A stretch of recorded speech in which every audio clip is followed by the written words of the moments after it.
আল্লাহ পাক আজকে আপনাকে হয়তো 1 কোটি টাকা দিয়েছেন, কালকে আল্লাহ না করুক 1000 টাকার জন্য মানুষের কাছে হাত পাততে বাধ্য করতে পারেন আল্লাহ পাক। এমনও কিন্তু দিন আসতে পারে, দিন সবার সবসময় সমান থাকে না। আজকে আপনার কাছে 1 কোটি টাকা আছে, কিছু মনে হচ্ছে না। কালকে কে জানে, আল্লাহ না করুক যে 1000 টাকা কারো কাছে চাইতে হচ্ছে, 1000 টাকার জন্য ঠেকে গেছে, হতে পারে না? তো রিজিককে মানুষ তাজিম না করলে রিজিক দূরে চলে যায়। দুটো বিষয় খেয়াল রাখবেন, দুটো বিষয়। এক হচ্ছে মাঝে মাঝে মনের মধ্যে কিছু আমল করার ইচ্ছা আসে না? মনে হলো যে আচ্ছা একটু 10টা আয়াত পড়ি, মনে হয় না মাঝে মাঝে এমন মনে হয় না? ওই সময় এই যে মনের মধ্যে যে এই ইরাদাটা জাগ্রত হওয়া, এটাকে আমরা বলি ওয়ারিদ। অন্য ভাষায় আপনি বলতে পারেন মেহমান। কি বলতে পারেন? এটা আল্লাহর পক্ষ থেকে আপনার কলবের মধ্যে মেহমান হিসেবে এসেছে। এখন আপনি যদি আমলটা করেন, সেই মেহমান বারবার আপনার কলবে আসবে।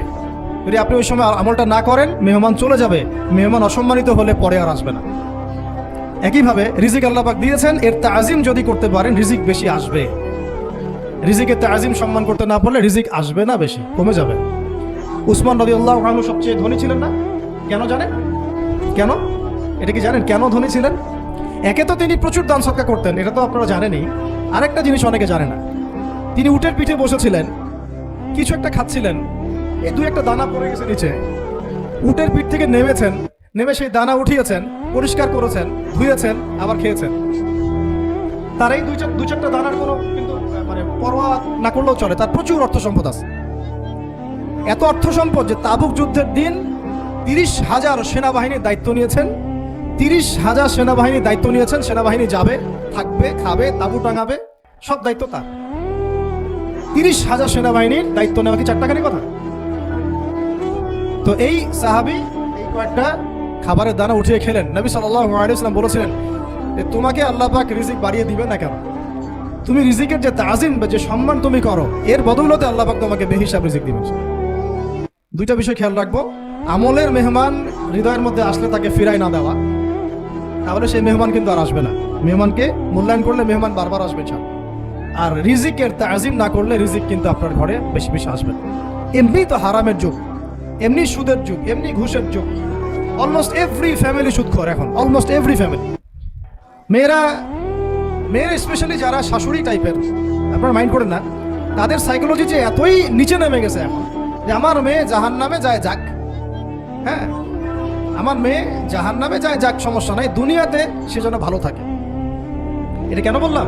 একটা সুদখোরের ঘরে তুলে দিতে সে দ্বিধাবোধ করতেছে না, একটা দুর্নীতিবাজের ঘরে তুলে দিতে দ্বিধাবোধ করতেছে না, একটা ঘুষখোরের ঘরে তুলতে দ্বিধাবোধ করতেছে না, একটা মানে কি বলবো মাদক সেবী, ড্রাগ এডিক্টেড বা এই যে আর কি বলবো ফাসেক জালেম, এই ধরনের ঘরে উঠাই দিতেও সে দ্বিধাবোধ করছে না। 5তলা বাড়ি চাই আমার মেয়ে 5তলা বাড়ি থেকে সুখে থাকবে। এই যে সুখের ডেফিনেশন এখানে দিয়েছেন আপনারা। এই জন্য কত হাজার হাজার মেয়ের জীবন নষ্ট করে দিয়েছেন আপনারা। আমার কথা মাইন্ড করে না, হাজার হাজার মেয়ের জীবন মায়েরা নষ্ট করে দিয়েছে শুধুমাত্র মেয়েদের দুনিয়াবি সুখ এর সংজ্ঞাটা বুঝতে ভুল করার কারণে। এর নাম যদি সুখী হইতো, তাহলে অমুসলিমরা সুখী না কেন? পশ্চিমারা সুখী না কেন? ওরা আত্মহত্যা করে কেন? এভাবে মেয়েদের জীবন নষ্ট করেছে। অথচ অল্প যদি হালাল রিজিকও হতো, আল্লাহ পাক তাকে বরকত দিতেন, সুখে থাকতেন। আল্লাহ পাক আপনাদেরকে রিজিকের মূল্য বোঝার, তাজিম করার তৌফিক দান করেন, আমিন। অনেক ভিতরে ভিতরে চলে যাচ্ছে আমি, সময় আমাদের হাতে আরো শর্ট হয়ে আসতেছে। তো এখানে একটা কথা বলে দিব যে রিজিকের প্রসঙ্গ যেহেতু আসছে, যে হালাল খেতে হবে আমাদেরকে, হারামের দ্বারস্থ হওয়া যাবে না। আপনার স্বামী যদি হারাম খায়, আপনি স্বামীকে বুঝান, তাকে ওই চাকরি ছেড়ে দিতে আপনি উৎসাহিত করেন। আমি আপনাদেরকে একটা অনেস্টির সাথে একটা কথা বলি, যত এই যে প্রশাসনে যত ঘুষখোর আছে, ঠিক আছে, যত দুর্নীতিবাজ আছে, যত মাদক সেবী আছে, মাদকের ব্যবসায়ী আছে, যত সুদখোর আছে, এরা সবাই কেন এই খারাপ কাজগুলো করে জানেন? তার স্ত্রীকে ভালো রাখার জন্য, তার মাকে ভালো রাখার জন্য, তার সন্তানদেরকে ভালো রাখার জন্য। তাহলে স্ত্রী হিসেবে, সন্তান হিসেবে, মেয়ে হিসেবে আপনি বলবেন যে আমাদের এইসব ভালোর দরকার নাই আব্বু, হে আমার প্রিয় স্বামী, আমার এসব ভালোর দরকার নাই, হে আমার ছেলে, আমার এসব ভালোর দরকার নাই, তুই হালাল পথে থাক, ওইখানে তুই আমাকে ডাল ভাত খাওয়া, আমি খুশি আছি। এইভাবে আপনারা তাদেরকে মোটিভেট করেন, দেখবেন সমাজে হারাম কমে গেছে ইনশাআল্লাহ। আর হারাম খাওয়া এই ছেলে মেয়েগুলোও কিন্তু মানুষ হবে না। হারাম খাওয়া যে ছেলে মেয়েগুলো রক্ত মাংস করে উঠছে, এরাও কিন্তু মানুষ হবে না। আল্লাহ পাক আমাদেরকে হালাল খাওয়ার তৌফিক দান করেন, এবং হালালের জন্য আপনাদের ভূমিকা অনেক বেশি। আমরা উত্তরবঙ্গ সহ দেশের বিভিন্ন জায়গায় সফর করে যেটা দেখেছি, যত সুদী এনজিও আছে না, এনজিওগুলোর মধ্যে মহিলাদের নামই বেশি, জানেন? মহিলাদের নাম বেশি সুদী এনজিওতে। তো এই দাওয়াতগুলো আমরা মা বোনদেরকে দিতে চাই যে কোন অবস্থাতে যেন হারাম রিজিকের দিকে আপনারা না ধাবিত হন এবং রিজিকে তাজিম করেন, পরিবারের মধ্যে হৃদ্যতা ভালোবাসা বজায় রাখেন, একে অপরকে বিশ্বাস, সম্মান এবং শ্রদ্ধা করেন। ইনশাআল্লাহ তাআলা আপনাদের পরিবারও সুখী হবে, রিজিকও সুন্দর হবে এবং রিজিকে বরকত হবে ইনশাআল্লাহ। এরপরে আমি আরেক দু একটা পয়েন্ট নোট করেছি, বলে শেষ করে দিচ্ছি যে এটা স্পেশালি আমি আমাদের ওইসব দিনই বোনদেরকে বলতে চাচ্ছি যে বোনেরা এখনো বিয়ে শাদী করেন নাই। সেটা হচ্ছে যে বিয়ে করার আগেই দিনের বেসিক লেখাপড়া শেষ করেন। এত পাগল হওয়ার দরকার নেই। চরিত্র হেফাজত হচ্ছে না, রোজা রাখেন, ঠিক আছে? দিনই পড়াশোনা আগে শেষ না করে বিয়ে করতে যায় না। বহু আলেমা যারা মাদ্রাসা লাইনের ছাত্রী ছিল, দিনই পড়াশোনা শেষ না করে বিয়ের পিড়িতে বসার কারণে কেরিয়ার ধ্বংস হয়ে গেছে। বিয়ে পরে করেন, আগে পড়াশোনাটা, তুলনামূলক পড়াশোনাটাকে শেষ করে নেন। তুলনামূলক পড়াশোনা শেষ করতে 18 থেকে 20 বছর বেশি লাগে না। যদি আপনি শুরু থেকে শুরু করেন, একদম 18 থেকে 20 বছর হতে হতে আপনার পড়াশোনা মোটামুটি শেষ হয়ে যাবে।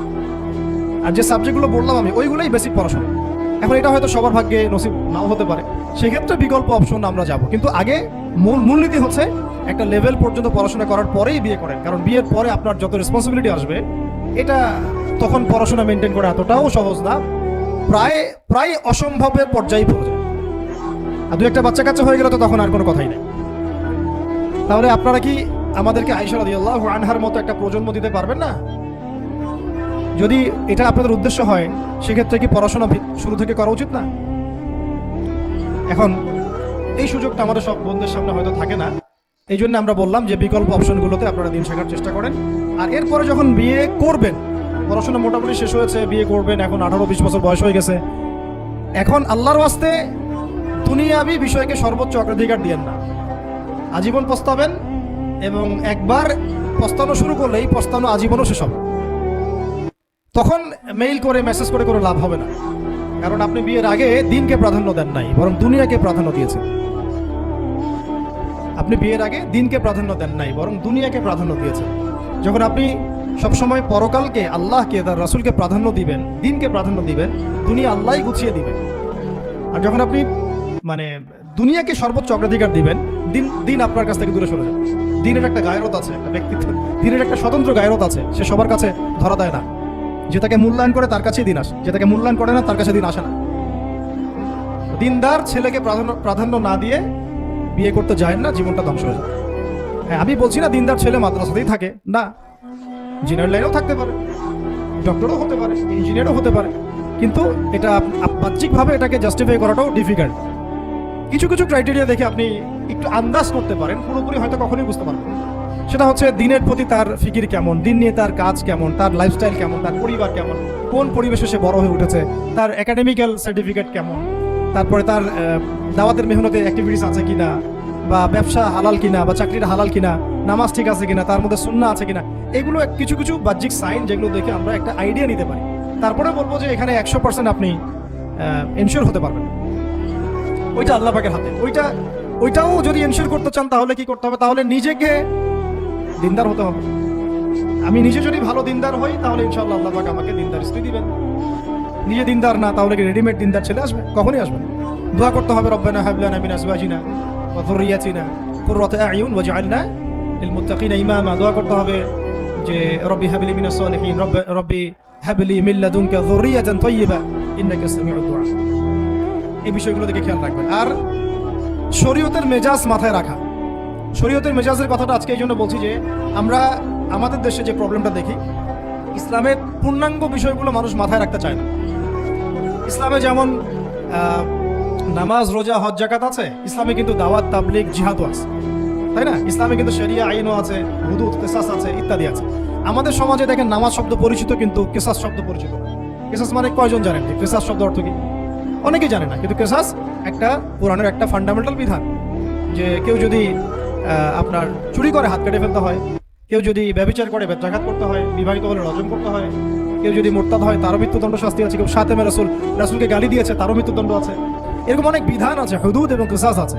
হত্যার বদলে হত্যা, চোখের বদলে চোখ, জানের বদলে জান। আমাদের সমাজে এগুলো পরিচিত না। নামাজ পরিচিত কিন্তু, তাসবিহ তাহলিল পরিচিত, ঠিক আছে। এরকমই সমাজেও বহু বিবাহ এটা অপরিচিত। হ্যাঁ, আপনি একটা বিয়ে করে বাইরে 4টা 5টা 6টা মেয়ের সাথে খারাপ সম্পর্ক করলে সমাজ এটাকে প্রমোট করে, এটাকে কাছে আসার গল্প নাম দেয়। কিন্তু একটা মেয়ের পুরো জীবনের রেসপন্সিবিলিটি আপনি নেবেন হালালভাবে, তখন সমাজ আপনাকে বাঁকা চোখে দেখবে এবং বিতর্কিত করবে। তো আমরা এখনো ওই ইসলামের ওই মেজাজে যাইতে পারি নাই। আমার মেয়েকে বড় করার সময় এটা তার মাথায় ছোট থেকে দেওয়া উচিত যে হ্যাঁ, ইসলামে কিন্তু বহু বিবাহের ব্যাপারও আছে, ওকে ওইভাবেই ওই মেজাজেই বড় করা উচিত। এখানে আরেকটা প্রশ্ন আসতে পারে যে এটা তো ঐচ্ছিক। অবশ্যই ঐচ্ছিক, কেউ চাইলে করতে পারে, কেউ চাইলে নাও করতে পারে, সবার উপর এটা ফরজ না, কখনোই না। এবং এটাকে আমরা বড় স্কেলে এটাই সুন্নত এটাও বলতে পারবো না। ওইটা একটা নির্দিষ্ট প্রেক্ষাপটে অ্যাপ্লাই করার বিষয় ছিল। যেমন উহুদের যুদ্ধ হয়ে গেছে, অনেক মেয়ে এতিম হয়ে গেছে। এখন এই মেয়েগুলো দায়িত্ব কে নিবে? বহু বিবাহের ব্যাপারটাতে আসলো তখন সূরা নিসার আয়াত যে তোমরা এখন পছন্দ হলে মাসনা সুলাসা রুবা করতে। এটা কাউকে ফরজ করা হয় নাই, কারোর উপরে ফরজ করা হয় নাই। যার সামর্থ্য আছে তোমরা করতে পারো, খালাস। ওই মেয়েগুলোর দায়িত্ব নিয়ে নেওয়া হলো রাষ্ট্রীয়ভাবে, এবং তারা সম্ভ্রম পেলো, সম্মান পেলো, গার্ডিয়ানশিপ পেলো, তাদের সমস্ত অধিকার ফিরে পেলো। এটা ইসলামের একটা বিধান আছে। একেবারে এটাকে বাদ দিয়ে এটাকে অস্বীকার করা, কুফরি করলে কিন্তু কোরআনের সাথে আপনার কুফরি হয়ে যাবে। আপনার নিজস্ব রুচিবোধ থাকতে পারে যে আমি এটাকে পছন্দ করি না, সেটা আপনার ডিসিশন, এটা কোনো সমস্যার কিছু নেই। এমনকি ইসলাম আপনাদেরকে বলেছে যে মেয়ের অনুমতি ছাড়া তাকে বিয়েও দেওয়া যাবে। সবার নিজস্ব জায়গা থাকতে পারে, কিন্তু ইসলামের প্রত্যেকটা বিধানকে মাথায় রাখা যেটা ইসলামের একটা অংশ। না হলে আমরা অনেক সামাজিক সমস্যার সমাধান দিতে পারবো। বাংলাদেশে এখন 6 লক্ষ মেয়ে আছে যারা এতিম, অবিবাহিতা, বিধবা, আরও বেশি। আমরা রাষ্ট্রীয়ভাবে তাদের কোনো ব্যবস্থা করতে পারবো না, সম্ভব না। তো এইখানে মেয়েদেরকে, যেহেতু মেয়েদের মধ্যে আমি কথাগুলো বলছি, এই জন্য আমি এই কথাটা টাচ করলাম যে ইসলামের পূর্ণাঙ্গ বিষয়গুলো আমাদের মাথার মধ্যে রাখা, যে আমাদের যেন এমন কোনো বিষয়কে অস্বীকার করে না বসে যেটা আবার আমাকে ইমান থেকে বের করে দিবে। আমার নিজের আমল না হতে পারে, আমি নিজে সেটা পছন্দ না করতে পারি, বা আমার মতামত থাকতে পারে, সেটা আলাদা এক ইস্যু। কিন্তু ইসলামের বিধানগুলোকে আমরা কোনোভাবে যেন ডিনাই করতে না যাই, এটা আমাদের মাথায় রাখতে হবে। আর এটা সমাজের কল্যাণের জন্যই আল্লাহ রাব্বুল আলামিনের পক্ষ থেকে একটা ইখতিয়ার দেওয়া হয়েছে। আর দুটা বিষয় বলে শেষ করে দিচ্ছি, সেটা হচ্ছে ওই যে ইলমের কথা বলেছিলাম শুরুতে, এর সাথে আমি আমার ব্যক্তিগত জীবন থেকে বলছি আর 3টা জিনিস ইলমের সাথে খুব বেশি কানেক্টেড, এটা মাথায় রাখবেন। একটা হচ্ছে আদব। একটা কি? আদব। আদব রক্ষা করতে না পারলে ইলম অর্জন করতে পারবেন না। তাই আদব রক্ষা করার জন্য আমাদেরকে ওই জেনারেল লাইনে পড়াশোনার মেজাজটা ত্যাগ করে আসতে হবে। আমরা ওইখানে যে মেজাজে পড়াশোনা করি, ওই মেজাজটা আমাদেরকে একটু কর্পোরেট হতে শেখায়। মানে আমি বেতন দিয়েছি 500 টাকা, আমি 500 টাকার ক্লাস পাইলাম না কেন, তাই না? মেজাজটা এরকম আর কি। অথচ এখানে ওস্তাদের দোয়া নেওয়ার জন্য আমাদেরকে সিরিয়ালে দাঁড়িয়ে থাকতে হবে। এটা হচ্ছে এই প্ল্যাটফর্ম, এটা হচ্ছে ওই অন্য জায়গা। এখানে একজন নবী হয়েও মুসা আলাইহিস সালাম যুগের পর যুগ হাঁটছেন এমন একজন ব্যক্তির সাক্ষাতের জন্য যিনি তার চেয়ে বেশি জ্ঞানী, তার নাম খিদর আলাইহিস সালাম, যিনি তাকে সাথে নিতে চাচ্ছেন না। তিনি বলছেন যে ইন্নাকা লান তাসতাতিআ মাইয়া সাবরা, তুমি তো আমার সাথে ধৈর্য ধরতে পারবে না। কিন্তু মুসা আলাইহিস সালাম তারপরও চললেন, বারবার প্রশ্ন করলেন, কিন্তু শেষ পর্যন্ত সম্পর্ক কিন্তু ছেদ হয়ে গেল। মনে আছে কি? হাদিস সূরা কাহফের কথা বলছি। তো এটা হচ্ছে এই ইলমের জায়গাটা এমন একটা ইলমের জায়গা যেখানে আদব রক্ষা না করলে ইলম পাওয়া যাবে না। আরেকটা বিষয় হচ্ছে তাসকিয়া, ইলম অর্জন করে ওস্তাদের কাছ থেকে দোয়া নেওয়া এবং আত্মশুদ্ধি অর্জন, মনের মধ্যে কোনো হিংসা না রাখা। আমাদের সবার এখন মনের মধ্যে যে হিংসা দিয়ে ভর্তি, হিংসাগুলোকে ছেড়ে দেন, মন বড় করে ফেলেন, আল্লাহর জন্য ছেড়ে দেন, হিংসা ত্যাগ করেন, গীবত করা বন্ধ করে দেন, অপবাদ দেয়া তো একেবারেই নিষেধ, পরশ্রী কাতরতা ছেড়ে দেন, মনটাকে একদম খালেস করে রাখেন। একদম সাহাবী সম্পর্কে নবীজি বলছেন, এই যে এখন যে সাহাবী ঢুকবে মসজিদে ও জান্নাতি, সবাই আগ্রহ নিয়ে বসে আছে, কে এসে ঢুকলেন জান্নাতি। পরের দিনও সেম কথা, এখন যে ঢুকবে সে জান্নাতি। সেম সাহাবী ঢুকলেন, পরের দিনও সেম কথা, এখন যে ঢুকবে সে জান্নাতি। সেম সাহাবী ঢুকলেন। এবার একজন সাহাবী কৌশল করে তার বাসায় গেলেন, দেখি তো কি আমল করে সে। তো দেখলেন তো রাত্রেবেলা তাহাজ্জুদে উঠতেছে না, এশার নামাজ পড়ে ঘুমাই গেছে, ফজরের নামাজে উঠলো। 3 দিন থাকলেন, 3 দিন সেম। তখন তিনি বললেন, আচ্ছা ভাই, তোমার ব্যাপারে নবীজি এরকম মন্তব্য করেছেন, তোমাকে তো এমন কোনো খাস আমল করতে দেখলাম না। তো তিনি বলছেন, আচ্ছা একটা বিষয় হতে পারে, আমি অত বেশি আমল হয়তো করি না, কিন্তু আমি যখন ঘুমাতে যাই আমি সবাইকে মাফ করে দিয়ে ঘুমাই। মন ফ্রেশ, মনটা থেকে সব বের করে দাও, এটা তাসকিয়া। এটা ইলমের সাথে সম্পৃক্ত। আল্লাহ পাক আমাদের সবাইকে এই বিষয়গুলো বোঝার তৌফিক দান করেন। আর এরপর আমি বলবো যে সন্তান প্রতিপালনে যত্নশীল হন, কারণ এরপরে তো আমাদের অ্যাসেট তারাই। এবং মেয়েদেরকে আমি বলবো যে আপনারা বেশি বেশি সন্তান নেবেন। কে শিখাইছে একটা বাচ্চা নিতে হবে, 2টা বাচ্চা নিতে হবে? এগুলো বোগাস কথাবার্তা পশ্চিমারা শিখাইছে। আর নবী সাল্লাল্লাহু আলাইহি ওয়াসাল্লাম কি বলেছেন? আমি সেই নারীদেরকে নিয়ে গর্ব করব যেই নারীরা বেশি বেশি সন্তান জন্ম দিতে পারে। আমি আমার উম্মতের সংখ্যা নিয়ে গর্ব করব। হ্যাঁ, সবার ফিজিক্যাল কন্ডিশন এক না হতে পারে, কিন্তু এই মানসিকতাটা ত্যাগ করতে হবে যে আমার একটাই, দুটি সন্তানের বেশি নয়, একটি হলে আরো ভালো হয়, এইসব পশ্চিমা তন্ত্রমন্ত্র বন্ধ করতে হবে। ঠিক আছে, এরপরে বলবো যে মিডিয়া দিয়ে, আচ্ছা, এই সন্তান প্রতিপালনের ক্ষেত্রে একটা কথা বলে দেই যে প্যারেন্টিং এর অনেক বই বাজারে বের হয়েছে, প্যারেন্টিং টিপস আছে। এই প্যারেন্টিংটা নিয়ে আলাদা ইনশাআল্লাহ একদিন সেশন করবো, এখানে অনেক কথা বলার আছে। সন্তান প্রতিপালন একটা শিল্প, সন্তান প্রতিপালনটা একটা শিল্প, খুব ধৈর্যের কাজ, সবরের কাজ, লেগে থাকার কাজ। সন্তানকে সময় দেওয়া, ওর খাবারের দিকে খেয়াল রাখা, ওর মানসিকতার দিকে খেয়াল রাখা, ওর ফিজিক্যাল অ্যাক্টিভিটিস দিকে খেয়াল রাখা, ওর মানে আত্মা দূষিত হয়ে যাচ্ছে কিনা এটা খেয়াল রাখা, ওর ভালো একাডেমিক পরিবেশ নিশ্চিত করা, ভালো ওস্তাদ দেওয়া, ওর সাথে মেশা, ওকে আদর করা, অনেক কিছু আছে। এটা নিয়ে ইনশাল্লাহ আমরা একদিন আরেকটা সেশন করবো ইনশাল্লাহ। সন্তান প্রতিপালনের সাথে আমি বলবো যে প্রচলিত যে মিডিয়াগুলো, এই যে এই জি বাংলা, স্টার জলসা, এই যে পিছনে লেখা আছে যে অপসংস্কৃতি, এক কথায় বিজাতীয় অপসংস্কৃতি, এই মিডিয়াগুলো বাসা থেকে বন্ধ করে দেন। বাকি টেলিভিশনের দরকার নেই বাসা। অনলাইনে আমরাও কিছু কিছু ক্ষেত্রে আসলে আমরাও অনলাইনের মধ্যে ডুবে গেছি। আমি নিজেও ফিকির করছি, চেষ্টা করছি এখান থেকে বের হওয়ার জন্য, আপনারাও বের হন, মানে প্র্যাকটিক্যাল জীবনে আসেন। এটা একটা ভার্চুয়াল জগৎ, এখান থেকে আমরা যা দেখি এটা আমাদের মাথার মধ্যে প্রভাব বিস্তার করে। বহু সামাজিক ঘটনা এবং পারিবারিক অঘটন এই ফেসবুক, ইউটিউব থেকে হচ্ছে। এই কন্টেন্টগুলো দেখা আমাদেরকে বন্ধ করতে, বাস্তবতার সাথে এগুলো কোনো সম্পর্ক নেই। আমাদের কিতাব পড়ার অভ্যাস বেশি করে বাড়াতে হবে, উস্তাদের সহবতে যাওয়া, আমল করা, কান্নাকাটি করা, দোয়া করা, ইস্তেগফার করা, আল্লাহর সাথে কানেকশন। আল্লাহ পাক আমাদেরকে মিডিয়ার এই রং ঢং বলি আমি, মিডিয়ার এই রং ঢংগুলো দেখো। মিডিয়া একটা কিছু দেখলে আমাকে কেন কিনতে হবে? কেন আমি একটা মিডিয়াতে দেখলাম যে এরকম একটা নতুন অর্নামেন্টস আসছে, আমাকেই কেন কিনতে হবে? কেন আমাকে, কেন আমি ওটার জন্য আবার বাসায় চাপ দিব? কেন ওইটা আমি আমার পরিবারে ফাসাদ সৃষ্টি করার কারণ হবে? প্রয়োজন নাই। আর আমাদের মানে মাদ্রাসার মেয়েদেরকেও এসব থেকে দূরে রাখতে হবে, মিডিয়া থেকে দূরে রাখতে হবে। মানে সব মিডিয়া উপকারী না, বরং মিডিয়ার মধ্যে 99% ইসলামিক মিডিয়া না। যদি এটা হতো যে সব এর মধ্যে অ্যাটলিস্ট 10% ইসলামিক মিডিয়া, তাহলে বলতাম ওগুলো অ্যাটলিস্ট দেখেন। এখানে কিন্তু সেই সুযোগটাও পাচ্ছেন না। খুব কম মিডিয়া আমাদেরকে প্রকৃত বিষয়টা শেখায় এবং সত্যের কাছাকাছি নিয়ে আসে। বেশিরভাগ মিডিয়াই প্রতারণাপূর্ণ এবং কর্পোরেট সেকশন, এগুলো থেকে আল্লাহ পাক আমাদেরকে দূরে থাকার তৌফিক দান করেন এবং এই কালচারগুলো ছেড়ে দেন। হিন্দুদের কালচারের সাথে আমাদের কি সম্পর্ক? আমরা মুসলিম, আমরা মুহাম্মদ সাল্লাল্লাহু আলাইহি ওয়াসাল্লামের উম্মত। আমাদের সাথে মুশরিকদের কি সম্পর্ক? আমাদের সাথে ইহুদিদের কি সম্পর্ক? আমাদের সাথে খ্রিস্টানদের কি সম্পর্ক থাকতে পারে? আমরা কেন ওদের সংস্কৃতি গ্রহণ করি? কিসের জন্মদিন, কিসের মৃত্যু দিবস, হ্যাঁ, কিসের এসব গায়ে হলুদ, কিসের এসব বৌভাত, এগুলো কি? এগুলোর সাথে আমাদের কি সম্পর্ক? আমাদের সাথে সম্পর্ক হচ্ছে হিজাবের, সালাতের, তাসবির, সিজদার, জায়নামাজের, আতরের, খুশবুর, মিসওয়াকের। আমাদের সাথে এগুলো সম্পর্ক। আমাদের সাথে সম্পর্ক হিজাবের, আমাদের সাথে সম্পর্ক ইসলামিক ক্যালিগ্রাফির, ইসলামিক, আমাদের সাথে সম্পর্ক কোরআনের, হাদিসের, সিরাতের, লেখাপড়া, ইলমি পরিবেশের, তাসাউফের, এগুলো আমাদের কালচার। তো কালচার খুব ইম্পর্টেন্ট। কালচার থেকে দূরে সরে গেলে আমাদের আকীদা নষ্ট হয়ে যায়। আল্লাহ পাক আমাদেরকে আমাদের কালচার ধরে রাখার তৌফিক দান করেন। আর দুটো কথা হচ্ছে, হিজাবে কঠিন হন, হিজাব একটু কঠোর হয়ে যান। এটা নিয়ে হয়তো আলোচনা শুনেছেন আপনারা, আমি জানি না পয়েন্টে এসেছিল কিনা। হিজাবে আরো অনেক কঠিন হতে হবে আমাদেরকে, আস্তে আস্তে আরো। একবারে তো হয়তো আপনারা সবকিছু শক্ত করে ধরতে পারবেন না, অ্যাটলিস্ট আপনার ধারাবাহিকতা বজায় রাখ। হিজাবে অনেক কঠিন হওয়ার চেষ্টা করি। আমাদের অনেক দিনই বোনকে আমরা একটু ক্যাজুয়াল দেখি হিজাবের ব্যাপারে, এটা থেকে আপনার বের হওয়ার তৌফিক দান করেন, আমিন।